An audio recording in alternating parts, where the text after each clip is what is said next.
할렐루야. 우리 옆에 있는 분들과 한번 인사하겠습니다. 메리 크리스마스. 메리 크리스마스. 해피 뉴 이어. 해피 뉴 이어. 네. 참 감사합니다. 유달리 또 지지난주부터 우리 교회에 감기 바이러스가 돌아서 여러분들이 또 저를 비롯해서 고생을 많이 하고 계시고 또 고생을 하시는데 곧 완쾌되기를 주님의 이름으로 축복합니다. 오늘 성탄절 아침 성탄의 신비라고 하는 제목을 가지고 하나님 말씀 증거하겠습니다. 오늘은 예수님의 탄생을 기념하는 그런 성탄절입니다. 남녀노소 또 빈부귀천을 떠나서 모두가 기다리고 또 기다리던 그런 날입니다. 특히 어릴 적 그 가난했던 날들의 기억의 성탄절은 굉장히 손꼽아 기다리던 날이었죠. 예수를 믿는 사람이든 믿지 않는 사람이든 성탄절을 누구나 다 교회에서 보내야만 했던 그런 시절이 있었습니다. 저도 어릴 적에 성탄절을 교회에서 보냈던 기억들이 많이 납니다. 성극을 준비하고 또 캐롤송을 준비하고 또 눈발이 날리는 그런 추운 새벽에 목도리 또 장갑을 끼고 매서운 눈보라를 온몸으로 맞으면서 꽁꽁 온 손과 발을 동동 굴러가며 새벽송을 돌며 그렇게 행복한 시간들을 보냈던 것 같습니다. 사실 그 어린 시절 성탄의 의미를 깊이 깨닫고 성탄절을 지킨다는 것은 다소 무리가 있습니다. 어린 아이들에게 야, 왜 이렇게 천박하게 울어? 성탄의 의미를 깨달아야지. 이렇게 하는 것은 다소 무리가 있습니다. 그래서 어린 마음에 성탄절이 예수님의 생일이니까 또 선물을 받고 풍성하니까 모두가 기뻐하는 분위기니까 기뻐하는 모습에 들떠 있었고 기뻤던 것이죠. 그 어릴 적의 감동과 기대가 지금도 있어요. 성탄절에 대한 그 기쁨과 감동이 지금도 있어요. 어제 우리 주일학생들이 발표하는 걸 보고 참 너무 감격스러웠어요. 우리 교회에서 처음으로 비록 짧았지만 그 아이들이 나와서 이렇게 하는데 이게 어른들이 해야 될 목 아닌가. 우리 어른들은 다음 세대 어린 아이들에게 이 성탄의 즐거움과 기쁨, 쟤네들이 뭘 알겠어요? 그렇죠? 석현아, 성탄절의 의미가 뭐라고 생각하니? 예수님이 태어났다니. 네, 그렇죠. 이 정도밖에 대답 못하잖아요. 맞았어. 정답이야. 이런 아이들이 성탄절이라고 기뻐하고 막 기대하고 이 풍성한 것을 온 가슴에 추억으로 남겨주는 것, 이것도 전 기독교 교육의 아주 중요한 본물이라고 생각합니다. 교육학자 중에 허친슨이라는 사람이 그런 얘기를 했어요. 교육이란 잊혀진 후에 마음에 남는 것이다. 맞습니다. 저도 어릴 적 그 날에 보냈던 성탄절 의미를 모르고 보냈지만 자꾸 그날들이 그리워지고 그 보냈던 시간들이 추억으로 남아서 우리 다음 세대들에게도 이렇게 행복하고 이렇게 기쁜 성탄절을 물려줘야 되겠다 하는 마음이 있는 걸 보면 제대로 교육된 것 맞는 것 같습니다. 그래서 내년부터는 우리 주일학생들에게 더 많은 시간을 할애하고 또 우리 어른들이 우리 다음 세대에게 이런 성탄의 분위기와 기쁨을 이렇게 물려줄 수 있는 그런 교회가 되었으면 좋겠다, 그런 생각을 한번 해봅니다. 요즘 교회 일각에서는 너무 성탄절을 보내는 것이 세속화되었고 성탄의 진정한 의미는 없는 그런 행사 위주의 성탄절을 보낸다고 비난하는 사람들 많이 있습니다. 그래서 언제부턴가 교회에서 성탄절 행사를 하지 않게 되었습니다. 새벽송도 돌지 않고 그렇게 됐습니다. 불과 그런 문제를 제기하면서 그런 일이 일어난 게 한 10년 전이라고 제가 생각되어지는데요. 그래서 어떻게 되었습니까? 10년이 지난 지금 결국 세상의 주도권을 다 내어주고 다 뺏겨버려서 더 이상 교회에서 크리스마스 전야제를 보내는 사람들이 그렇게 많지 않다고 합니다. 제 친구 목사님들도 이렇게 보면 성탄 행사 하냐 아니면 안 한다고 합니다. 좀 이상해, 썰렁해. 또 성탄절 뭐 하냐라고 하면 빨리 끝내고 다 가족들끼리 놀러 가고 쉬러 가고 또 여행 가고 먹고 마시고 한다는 거죠. 그런 이야기를 들으면서 굉장히 가슴이 아팠습니다. 그래서 우리 교회만이라도 이 성탄절을 제대로 좀 지켜보자, 그런 간절한 마음이 있습니다. 물론 이런 작은 교회에서 큰 교회처럼 성탄 행사를 일일이 다 준비하고, 어제도 보셨잖아요. 우리 아이들이 준비가 안 되니까 학교에서 했던 라틴 댄스, 라인 댄스를 막 추잖아요. 뭐 뽀까 하면서 막 이런 거에. 근데 저는 거기에 무슨 성경적 의미가 있느냐, 이것을 따지기 전에 저는 이렇게 아이들이 모여서 이렇게 춤추고 이렇게 하면서 주님의 탄생을 기뻐하는 모습이 굉장히 좀 감격스러웠습니다. 이제 한국 교회의 성탄절은 불교 행사만도 못한 썰렁한 뿐 아니라 겨울 추위만큼 냉랭해졌다고 저는 생각합니다. 또 오히려 세속화가 되어버렸어요. 우리 교회에서 한 발을 싹 빼면서 세상 사람들이 성탄절을 오히려 더 즐겨요. 어떻게 해요? 성경적인 방법이 아니라 자기들의 방법으로 즐겨요. 그래서 세계에서 콘돔이 가장 많이 팔리는 날이 성탄절 이브고 성탄절이라고 합니다. 호텔과 여관방들이 가득 차는 때가 바로 크리스마스 시즌이라고 합니다. 가장 거룩한 시간, 그러한 시간들이 가장 더럽고 추악한 시간으로 변질되어 가고 있는 것이 가슴이 아픕니다. 저는 이 두 가지가 같이 가야 된다고 생각합니다. 문화적으로 접근해서 행사와 그리고 성탄의 의미를 깨닫는 영적이고 신앙적인 운동이 같이 동시에 진행되어야 된다고 생각합니다. 그래서 교회에서 성탄의 의미를 깨달아야 됩니다 라고만 말하지 말고, 거기에 걸맞는 행사와 또 이런 성탄 분위기를 문화적으로 만들어내고 행사를 준비해서 치르는 것도 굉장히 중요한 일이라고 저는 생각이 듭니다. 어떤 절기에서 의식과 행사가 빠져버리면 그건 굉장히 허전하죠. 마찬가지로 성탄절에 우리는 그 의미를 깊이 생각하며 자신의 영적 분위기를 쇄신하는 그런 개인적인 영적 부흥의 시간과 더불어서 겉으로는 이런 행사를 통해서 이 기쁘고 복된 날을 세상 사람들과 그리고 우리 예수 믿는 사람들과 함께 나누는 것도 중요하다고 저는 생각합니다. 그래서 성탄절에 행하는 이 행사를 일방적으로 세속화라고 비난하는 것은 너무나 편협한 극단주의라고 생각합니다. 제가 목회를 하는 한 우리 교회는 새벽성 계속 할 거고요. 다른 특별한 대안이 주어지지 않은 한 성탄 행사는 계속 하려고 합니다. 어제도 저희들이 셀별로 모여서 뷔페를 준비했습니다. 그 어느 때보다도 맛있더라고요. 이게 시간이 지나면서 질적으로 물론 처음에는 뭐 비싼 준비물을 가지고 뭐 비싼 게 다 맛있는 줄 알고 뭐 연어 구이도 했고 막 이랬는데 사실 그때 별로 맛 없었어요. 그런데 어제는 보니까 미역국, 우리 현선 집사가 시집 가더니 미역국 아주 잘 끓여요. 우리 집사람보다 훨씬 잘 끓여요. 어제 그걸 먹고 내가 너무 맛있었다.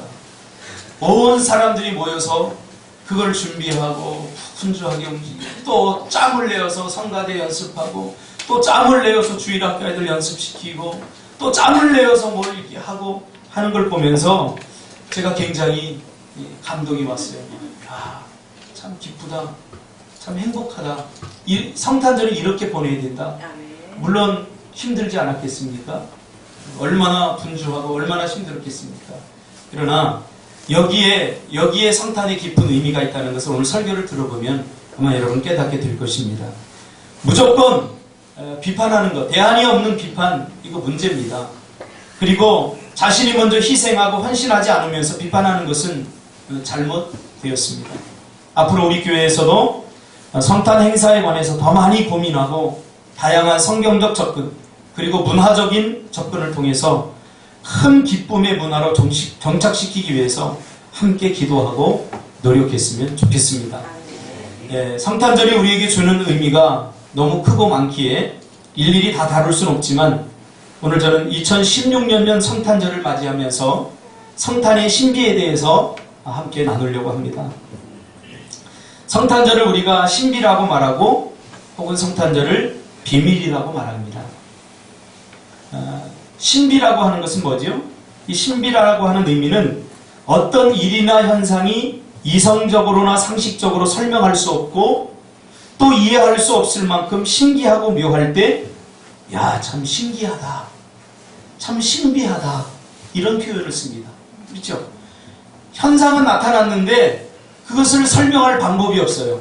과학적으로나 이성적으로 논리적으로 설명할 수 없어요. 그럴 때 우리는 참 신기하네 이런 표현을 씁니다. 성탄절이 바로 그렇다는 거죠. 참 신비한 일이라는 거죠. 예수님께서 신이신 하나님께서 인간의 육신의 몸을 입고 이 땅에 오셨던 것, 우리가 3차원을 살아가고 있는 우리는 이것을 설명할 방법이 없어요. 그러나 분명히 역사적으로 드러난 일이고 현상적으로 나타난 일입니다. 그래서 우리는 성탄절을 이야 참 신기하네 이렇게 말할 수 있는 거죠. 세상에는 다 설명할 수 없지만, 다 우리가 이해할 수 없고 납득할 수 없지만 현상적으로 역사적으로 나타나는 일들이 굉장히 많습니다. 우리 물리학 교수님이 앉아 계시잖아요. 우리 물리학 교수님이 계신데 그래요. 이 과학이라는 것도 그렇잖아요. 이성 어떤 논리와 가설과 논리 그리고 그것들이 증명이 되고 이런 것들을 우리가 과학이라고 그러잖아요. 그러나 성탄절 어떻게 하나님께서 신이 인간의 몸을 입고 오셨느냐? 이것은 우리가 어떻게 인간의 이성으로 설명할 방법이 없어요. 그러나 이것은 역사 속에서 분명히 일어났던 실제 사건입니다. 그래서 우리는 이것을 가리켜서 참 신비한 일이다 성탄은 그렇게 이야기하는 거죠. 또 성탄이 비밀이라고 말하는 것은, 비밀은 모든 사람에게 다 오픈된 일이 아닙니다. 비밀은 뭐죠? 일부 제한적인 사람들만이 알고 있을 때 우리는 이것을 비밀이다 라고 말하는 거죠. 그래서 이 성탄은 비밀입니다. 모든 사람이 누구나 알 수 있는 방식으로 오신 것이 아니라는 거죠. 그것이 오늘 본문에 그대로 나타나고 있죠. 14절에 보면 하나님이 기뻐하신 사람들 중에 평화라고 이렇게 말합니다. 사실 성탄의 기쁨은 그런 의미에서 분명히 제한적인 일부 사람들로 국한되어 있다는 말입니다. 하늘에는 영광이요 땅에는 하나님이 기뻐하심을 입은 사람들 중에 평화로다. 이것을 우리가 그냥 읽으면 뭐 그렇겠구나라고 생각하지만 여기에 성탄의 비밀이 다 감춰져 있어요. 이 단어 안에.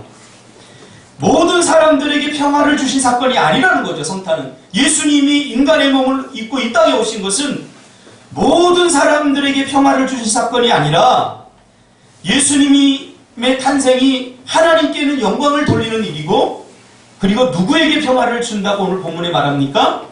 하나님이 기뻐하심을 입은 사람들, 그 사람들 중에 평화가 임한다는 거예요.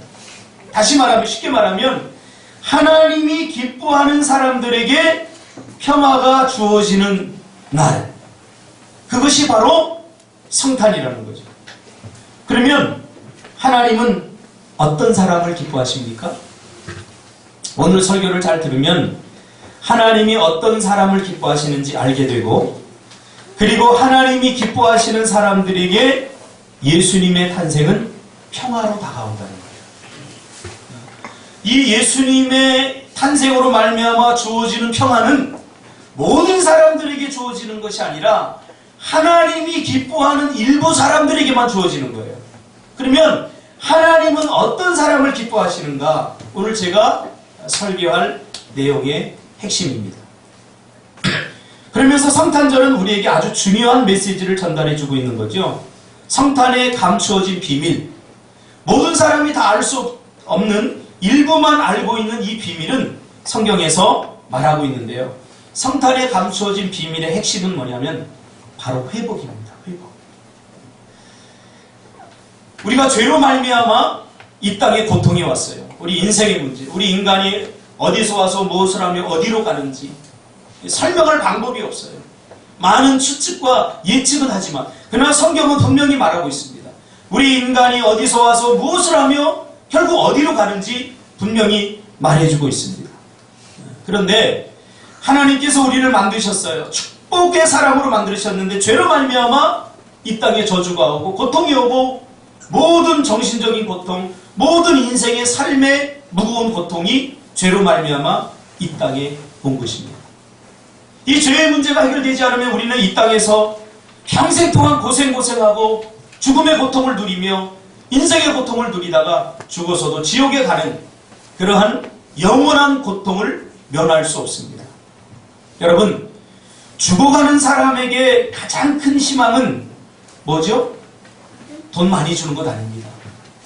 죽어가는 사람에게 가장 큰 희망, 그에게 줄 수 있는 가장 큰 희망은 그가 살 수 있다고, 살 수 있다는 그 희망, 그것밖에 없습니다. 다 망해가는 사람에게 최고의 기쁨은 당신 망하지 않아. 이 소식을 듣는 것이 큰 기쁨의 소식입니다. 좋은 성적을 받지 못한 학생에게 당신 대학 갈 수 있어. 이 소식보다 더 좋은 소식이 어디 있겠습니까? 지금 신준이에게 있어서 큰 기쁨의 좋은 소식은 뭐죠? 합격입니다. 합격, 대학 합격. 큰 기쁨의 좋은 소식.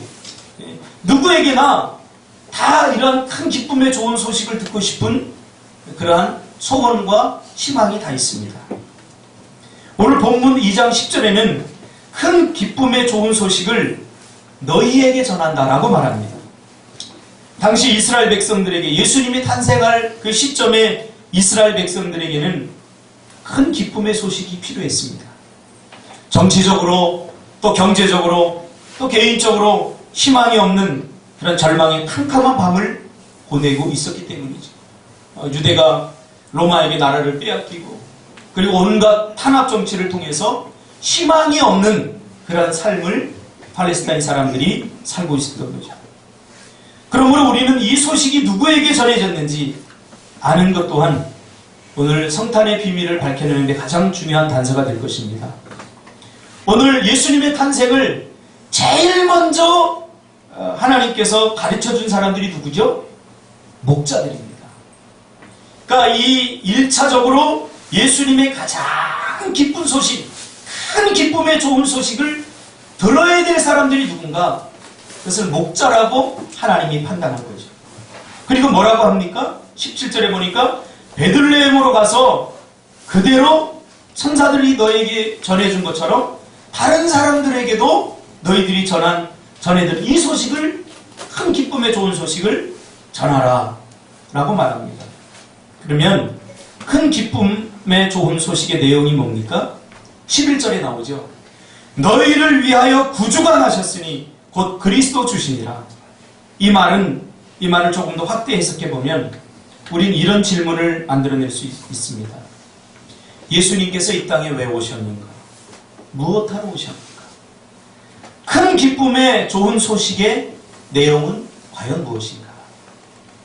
그것을 한마디로 말하면 죄로 말미암아 고통당하고 이 땅에 살다가 죽어서도 고통당하는 이 죄의 문제를 하나님께서 깨끗이 해결해 주시겠다는 거죠.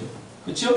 그래서 원시 아담의 모습, 하나님께서 우리 인간을 처음에 만드셨을 때의 그 에덴 동산의 기쁨, 하나님과 교제하며 이 땅에 죽음의 고통이 없고 이 땅에 삶의 고통이 없는, 질병이 없고 이별의 고통이 없는 그러한 행복한 모습으로 다시 하나님께서 회복시켜 주시겠다는 거죠.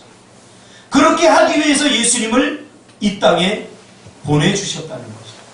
그 성탄의 가장 큰 핵심, 그건 뭐냐면 하나님께서 우리를 원래의 모습대로 다시 회복시켜 주신다는 거예요. 걸림돌이 되는 게 뭡니까? 바로 죄입니다. 그래서 그 죄의 문제를 해결해 주시기 위해서 예수님을 보내셨다는 사실입니다. 죽어가는 사람에게 가장 큰 기쁨은 당신은 더 이상 죽지 않습니다. 이것이 큰 기쁨의 좋은 소식입니다. 이미 죽은 사람에게 큰 기쁨은 다시 살 수 있다는 거죠. 당신 다시 살 수 있어. 이것이 가장 큰 희망이죠. 어떤 방식으로 하나님께서 죄로 말미암아 그 죄의 진노 속에서 절망을 끌어안고 고통하며 살아가는 이 인생의 절대적 절망의 문제를 해결하고 있는가? 여기 회복의 비밀이 담겨 있습니다. 회복의 시발점, 회복의 시작, 그것이 성탄의 비밀입니다. 그것은 바로 낮아짐입니다. 낮아짐. 회복의 시작은 낮아짐입니다. 빌립보서 2장 6절에 보니까 그는 근본 하나님의 본체시나 하나님과 동등됨을 취할 것을 여기지 아니하시고, 7절에 보니까 오히려 자기를 비워 종의 형체를 가지사 사람들과 같이 되셨고, 8절에 사람의 모양으로 나타나사 자기를 낮추시고 죽기까지 복종하셨으니 곧 십자가에 죽으심이라. 왜 인간이 죄를 짓고 불행을 자초했습니까?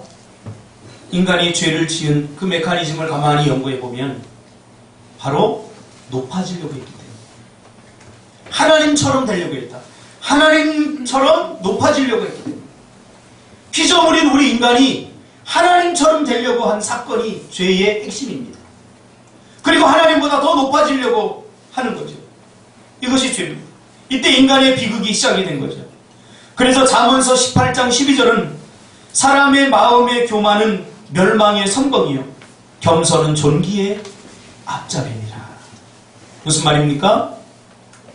사람을 불행하게 하고 사람을 고통스럽게 하고 사람을 쓰러뜨리는데 제일 가는 1등 원인, 그것은 바로 높아지는 거예요. 사람이 높아지면 반드시 쓰러지게 되어 있다는 거예요. 그래서 자신의 마음을 높은 곳에 두는 것, 이것이 불행의 시작이다 라고 하나님은 보시는 거죠.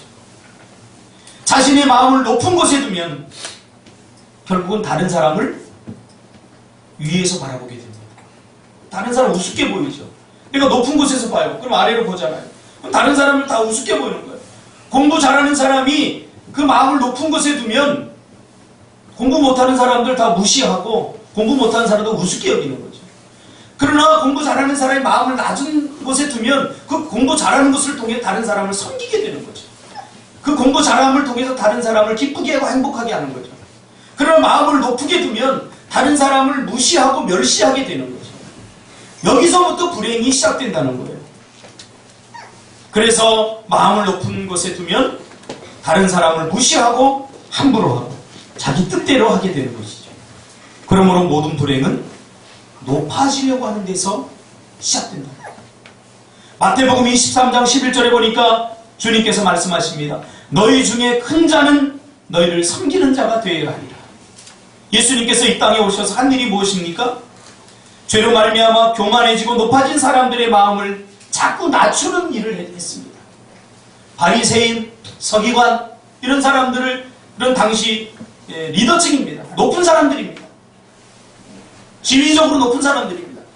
그러니까 그런 사람들이 하는 일이 뭐예요? 매일 자기들과 같이 살지 않는 사람들을 비난하고, 그리고 밑에 있는 사람들을 매일 질책하고 그렇게 하는 거예요.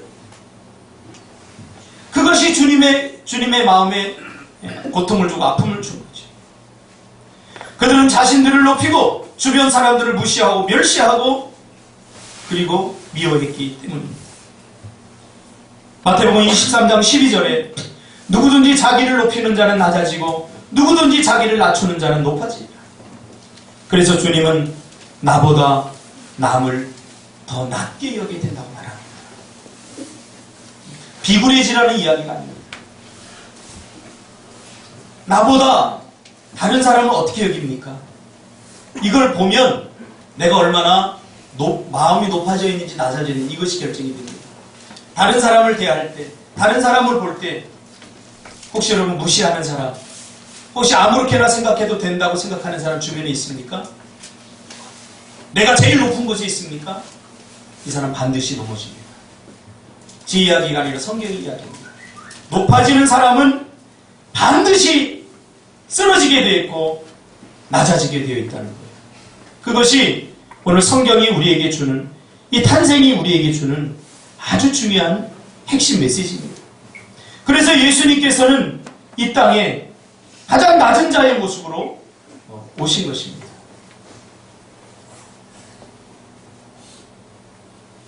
그러므로 우리는 시간이 있는 대로 낮아져야 됩니다. 빌립보서 2장 3절에 보니까 각각 자기보다 남을 더 낮게 여기라. 여기서 낮다라고 하는 받침이 중요하죠. 다른 사람을 나보다 더 낮게 여기라. 빌립보서 2장 3절에는 각각 자기보다 남을 더 낮게 여기라. 이렇게 이야기합니다. 세례 요한은 그는 높아져야 하고 나는 낮아져야 한다고 말합니다. 그는 흥하여야 하고 나는 쇠하여야 하리라. 여기에 성탄의 신비가 들어있습니다. 모든 불행의 시작은 자꾸 자기를 높이려는 데 있습니다. 남보다 자기를 높이려는 데 있습니다. 가정에서도 마찬가지입니다. 두 부부가 살아가고 있는데 내가 남편보다 좀 괜찮은 것 같아요. 이때부터 관계가 깨어지기 시작합니다. 또 남편이 딱 보니까 아내가 나보다 공부도 못하고 나는 좋은 대학 나왔는데 남편은 좋은 대학 못 나온 것 같아요. 자기의 마음을 높은 곳에 둘 때 이때부터 모든 불행이 다 시작되는 겁니다. 우리 관계적으로도 그렇습니다. 어디 공부할 때도 마찬가지입니다. 부모와 자식 간에도 마찬가지입니다.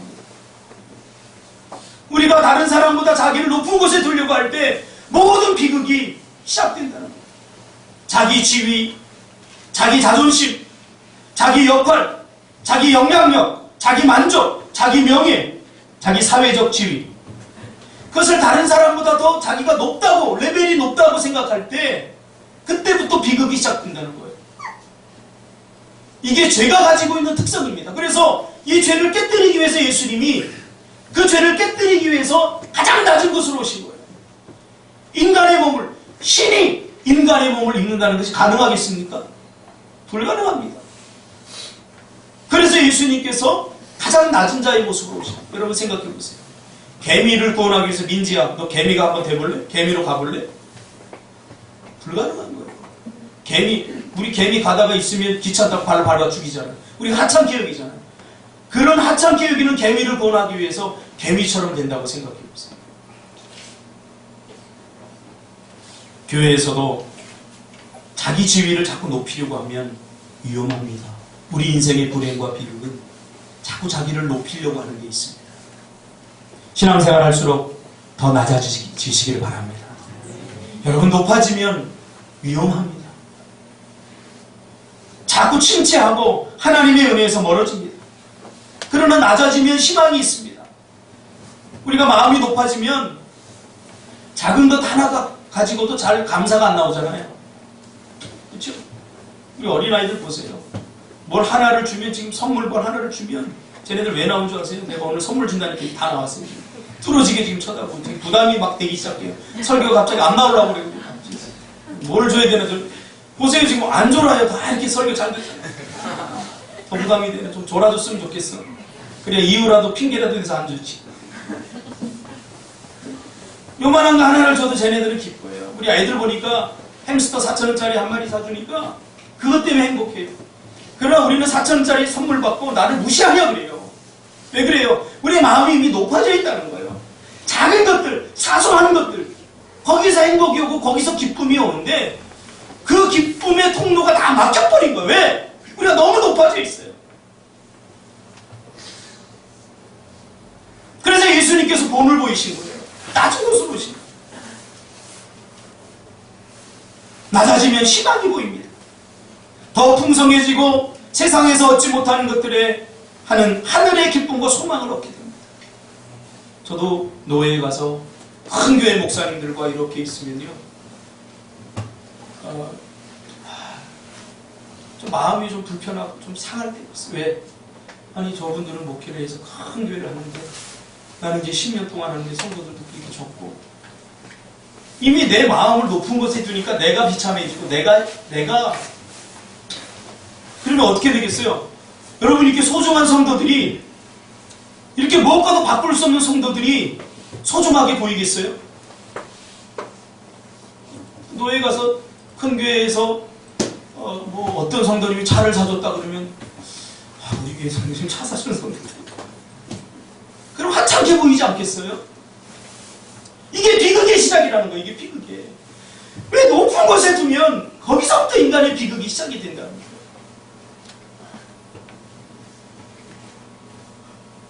낮아지면 더 행복해지고 더 많은 사람들과 함께 할 수 있습니다. 여러분 제발 내려오시기 바랍니다. 우리 이만하면 살만하지 않습니까? 제가 어릴 적만 하더라도 저희 집이 가난해서 누룽지 이렇게 모아놨다 어머니가 끓여주신 거 먹고 그랬어요. 불과 얼마 되지 않았어요. 지금은 제가 뭐 먹는 거 갖고 저는 절대 타박하지 않습니다. 그래서 주는 대로 먹습니다. 그러니까 집사람이 연구를 안 하더라고요. 그냥 주는 대로 먹으니까. 그래서 신혼 때부터 지금까지 늘 하던 얘기가 오늘 대충 먹자예요. 지금까지 대충 먹고 있어요. 23년 동안 대충 먹고 할렐루야. 그래도 살만 잘 쪄요. 배만 나오고. 뭐 얼마나 더 먹어야 됩니까? 얼마나 더 많이 누려야 됩니까? 웬만한 거 갖고 잘 감사가 나오지 않아요. 저는 예전에 어떤 권사님이 그런 얘기를 해요. 내가 이렇게 살아도 되나? 그쵸? 우리 너무 잘 살아요. 너무 행복하게 잘 살지 않습니까? 얼마나 더 많이 가져야, 얼마나 더 많이 누려야 우리가 행복이 온다고 생각합니까? 이런 높아진 마음을 가지고 거기에 수백억, 수천억이, 수천억이 담겨도 절대 그 사람 행복하지 않습니다. 여러분 낮아지시길 바랍니다. 세상은 자꾸 우리를 부추겨서 높아지라고 합니다. 예수님이 공생활을 시작할 때 사단이 높은 성전 꼭대기에 올려놓고 예수님을 시험합니다. 예수님을 스스로 높여서 쓰러뜨리게 하기 위해서 시험하는 거죠. 간단합니다. 사단은 우리를 높여만 놓으면 끝나버립니다.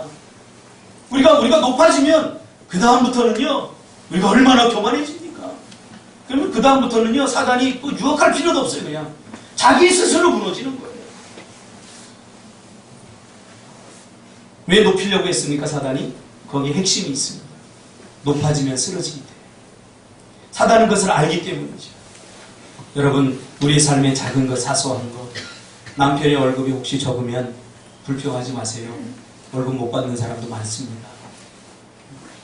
또 좀 못 받으면 그거 갖고 또 불평하지 마세요. 옛날에 많이 갖다 줬잖아요. 감사하지.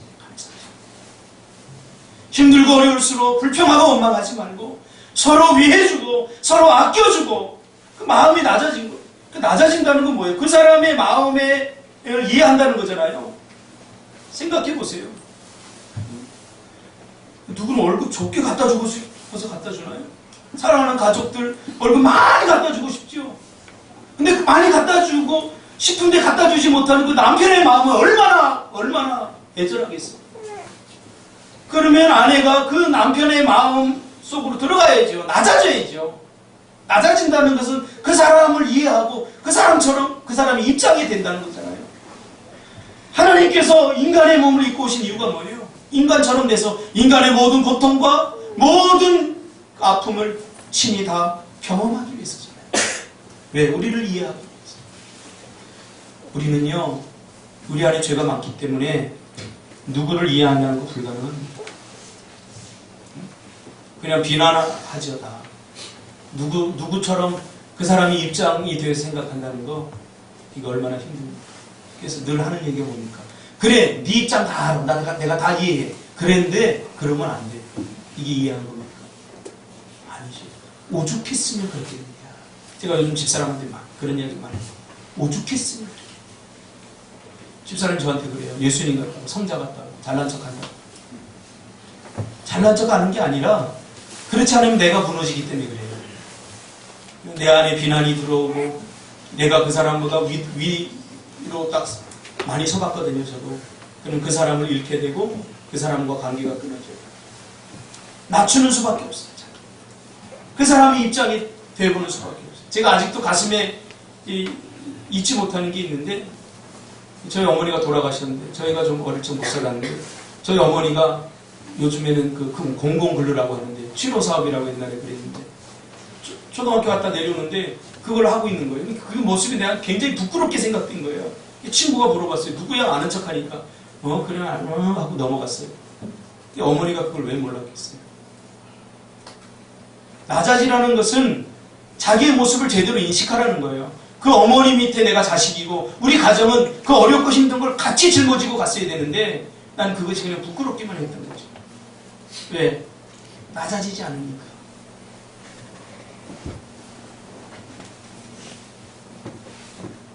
예수님께서는 이 땅에 인간의 몸을 입고 종의 형체로 거기다가 죽기까지 복종하셨습니다. 그래서 예수님을 섬김의 왕이라고 합니다. 낮아져서 무엇을 했습니까? 이게 중요합니다. 낮아지는 게 중요한 게 아니라 왜 낮아졌느냐 이게 중요합니다. 섬기기 위해서 낮아졌습니다. 그렇죠? 나보다 높은 사람에게 뭔가 섬김을 받으면 굉장히 불편합니다. 그렇죠? 그래서 섬기는 사람은 낮아져야 됩니다. 우리가 식당에 가도 이 서비스맨들이 있으면 굉장히 편하지 않습니까? 그래서 어떨 때 또 함부로 대하지 않습니까? 근데 거기에 만약에 우리 장로님이 딱 있다고 해보세요. 김치가 떨어지면 장로님 시키는 거예요. 내가 갖다 놓친 겁니다. 이러고 말 거예요. 굉장히 불편합니다. 높다고 생각하는. 낮다고 생각하니까 우리가 아줌마 김치 좀 갖다 주세요. 빨리 안 갖다 줘. 왜 빨리 안 갖다 줘요? 편하지 않습니까? 낮으면? 그래서 예수님께서 낮아지신 거예요. 우리를 섬기기 위해서. 왜 낮아져야 됩니까? 높은 곳에서 섬기겠다는 것은 불가능합니다. 그건 자기 욕심이죠. 그 낮아져야 됩니다. 제 친구 그 아들이 예전에 반장 선거에 나갔는데 얘가 반장 되면 안 되는데 개척교회고 작은 교회인데 반장 되면 안 되는데 반장이 떡돼서 돌아왔다는 거예요. 그래서 너 어떻게 반장이 되냐 그랬더니 딱 나가서 연설을 하는데 그랬다는 거예요. 난 여러분의 종이 되겠습니다. 걸레처럼 여러분을 섬기겠습니다. 그랬더니 애들이 다 찍어줬다는 거예요. 다른 애는 하나 있는데 굉장히 부자인데 굉장히 깐깐한 거예요. 근데 제가 만약 반장이 되면 굉장히 깐깐할 것 같아요. 반장 심부름도 해야 되고 했는데 오히려 우리를 심부름 막 시켜먹을 것 같아요. 그러니까 나 걸레가 되겠습니다. 그러니까 만만하니까 찍어준 거예요. 전부 다. 왜 낮아져야 됩니까? 제가 교회에서도 마찬가지로 뭐 일을 시키는데 전 준석이가 참 편해요. 좀 일을 못해서 그렇지. 일을 잘했으면 참 좋겠어요. 일을 뒤지게 못해요. 그래서 굳은 일 웬만하면 다 시켜요. 어제도 빼빼로 가져와라. 네. 고추 찍은 거 저 다음 교회에서 고추 갖다 놨던데 갖고 와라. 네. 내가 너를 좀 낮게 보는 것 같아. 미안해. 네. 편합니다. 낮아져야 될 이유가 여기 있어요. 마태복음 23장 6절에서 주님은 잔치에 윗자리와 회당 높은 자리에 앉는 것을 경계하셨습니다. 왜 그래요? 높아지고 위험하기 때문입니다. 우리가 어릴 적에 모두 경험해보지 않았습니까? 너무 착했던 친구가, 너무 소심했던 친구가 반장시켜 놓으니까 그 다음부터 권력이 생기니까 완전히 변합니다. 반장이 되니까 이름도 좋고 너 똑바로 안 해? 완전히 변합니다. 우리 과거에 없던 것들 하나씩 생기고 물질, 명예, 권세 이거 생기면 우리가 변합니다. 변질됩니다. 그런 것들 생겨도 우리의 마음의 자세와 태도를 낮은 곳에 두시기를 주님의 이름으로 축복합니다. 그런 것을 주신 것을 다른 사람을 섬기라고 주신 것이지 괜히 자랑하라고 그걸 가지고 자랑하면서 그렇게 하지 못하는 사람도 기죽이라고 준 건 절대 아닙니다. 지금 대한민국이 왜 시끄럽습니까? 높아지려고 하기 때문입니다. 섬기려고 하지 않고 국회의원들 섬긴다고 해놓고 섬기지 않고 섬김을 받으려 하기 때문입니다. 교회에서든 어떤 공동체든 마찬가지입니다. 항상 섬김을 받으려고 하면 문제가 생깁니다. 성탄절을 맞이하여 교회와 가정에서 서로 섬기시길 바랍니다. 엄마가 설거지하면 자녀들은 당연한 걸로 생각하지만 서로 섬기시길 바랍니다. 그래야 가정이 행복이 오고 기쁨이 옵니다. 자기를 낮추는 것은 쉽지 않습니다. 그래서 죽음을 각오해야 된다고, 자기를 쳐서 복종해야 된다고 주님 말씀한 겁니다. 자기를 철저히 부인하고 자기 십자가를 져야 됩니다. 왜냐하면 섬기려고 하면 자기 자존심이 쑥 올라오고 야 내가 이 나이에 혹은 내가 누군데 이러면서 섬기는 걸 반대합니다. 마태복음 16장 24절에 누구든지 나를 따라오려거든 자기를 부인하고 자기 십자가를 지고 나를 따를 것이니라. 자신의 육신의 정욕을 부인하고 십자가로 매일 죽여야 하는 거죠. 그렇지 않으면 어느새 살짝 올라옵니다. 죽어야 삽니다. 낮춰야 살 길이 아닙니다. 그리고 천해지시길 바랍니다. 할렐루야. 여러분 오늘 목자들에게 이 소식을 전했잖아요. 큰 기쁨의 소식. 여러분은 큰 기쁨의 좋은 소식을 누구에게 가장 먼저 전하고 싶어요? 가장 사랑하는 사람이죠. 가장 사랑하는 사람인데 가장 고통당하고 힘들고 어려운 가운데 있는 사람들에게 이 소식을 제일 먼저 전하고 싶죠. 그렇죠? 죽어라! 이러래. 막 희망 없어. 근데 당신 더 이상 일하지 않아도 돼. 이 기쁨의 소식을 누구에게 전하고 싶겠습니까? 가장 사랑하는데 힘겨운 사람. 그렇죠? 오늘 목자들이 바로 그런 사람들이라는 거죠. 예수님이 태어날 당시에 팔레스타인 땅에서 목자라는 직업은 가장 비천하고 힘겹고 고통스러운 희망이 없는 직업이 아닌 직업이었습니다.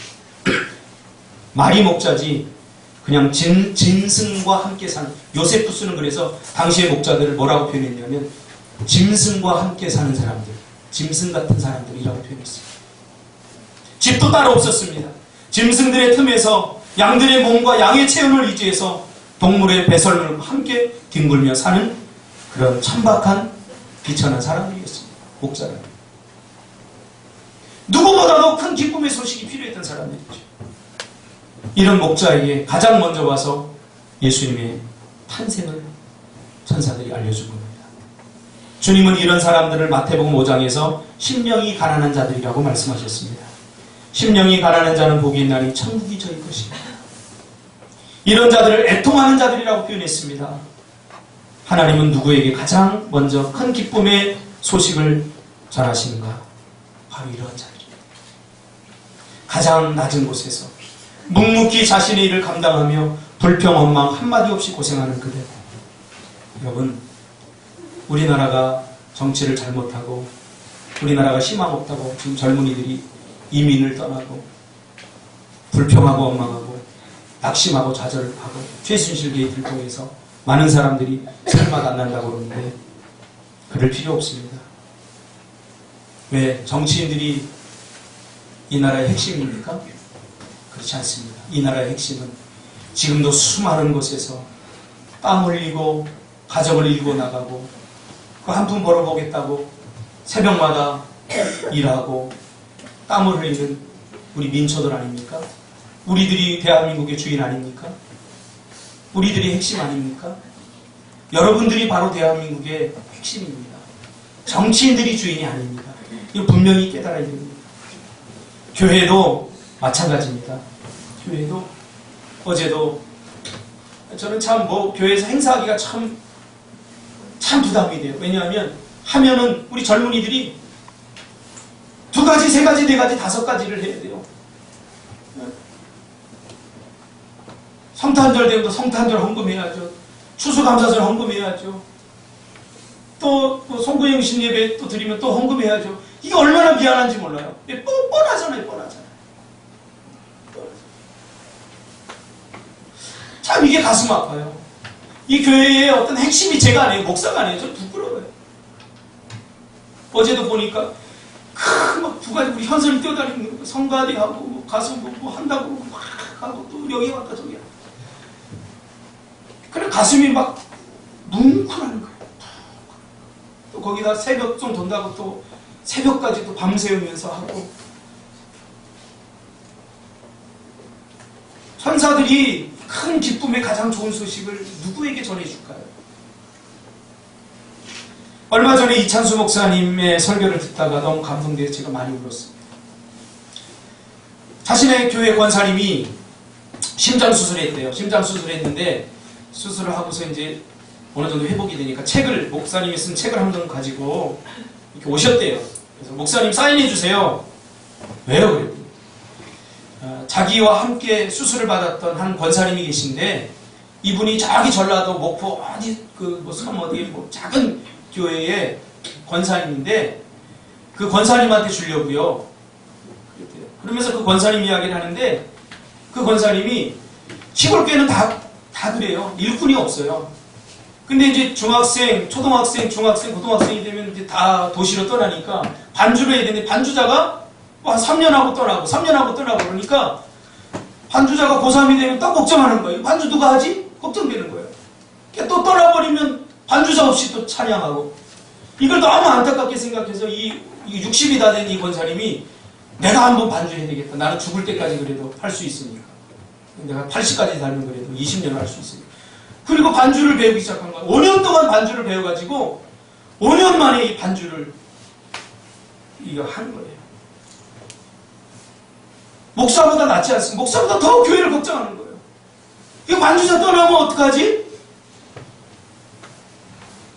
그래서 이분이 이 심장수술하러 이렇게 왔는데 너무 감동이 돼서 이찬수 목사님이 쓴 책을 선물하고 싶다고 목사님이 사인을 해주셨다.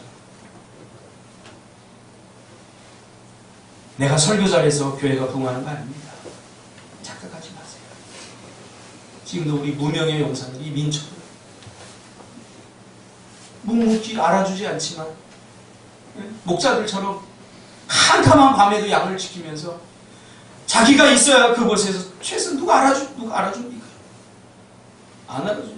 우리 상진 집사, 우리 세각 집사 죽도록 이래도 뭐 내가 언제 야 너희들 잘한다 그렇게 칭찬하면 제대로 못해줘.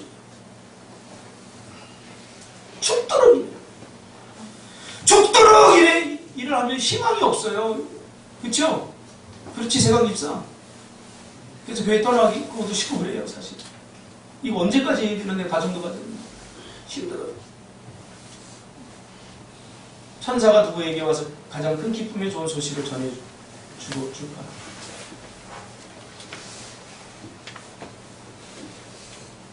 우리 교회를 든든히 버티고 있는 버팀목 목사관입니다. 죽으라 일하고 고생하며 못한다 할 만한데 아무 말 없이 그저 목사의 말이라면 하나님 말씀처럼 따라주는 사람들에 의해서 교회가 버텨나가는 거죠. 이런 낮은 자들, 예수님을 사랑하고 교회를 사랑하는 마음, 나라를 사랑하는 마음, 이들이 하나님 나라의 가장 큰 버팀목이 기둥인 것이죠.